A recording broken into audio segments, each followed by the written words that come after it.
പാട്ടേതാ? പുലരിക്കിണ്ണം പൊന്നിൽ മുക്കിയതാരാണ്? ആ ഇത് കൊള്ളാം. പുല്ലാങ്കുഴലൊരു പാൽക്കടലാക്കിയതാരാണ്? ഇത് കുറച്ചുകൂടെ കൊള്ളാം.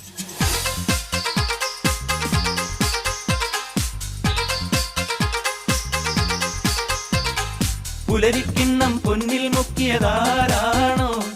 പുല്ലാങ്കുഴലൊരു പാൽക്കടലാക്കിയതാരാണോ? നമ്മുടെ മഴയിൽ കനവിൻ അതിരിന് പൂമാനം, ഈ മുത്തുമണത്തിന് ചുറ്റും മതിലുകളാകാശം. നമ്മുടെ മഴവിൽ കനവിൻ അതിരിന് പൂമാനം, ഈ മുത്തുമനസ്സിന് ചുറ്റും മതിലുകളാകാശം. പുലരിക്കിണ്ണം പൊന്നിൽ മുക്കിയതാരാണോ? പുല്ലാങ്കുഴലൊരു പാൽക്കടലാക്കിയതാരാണോ?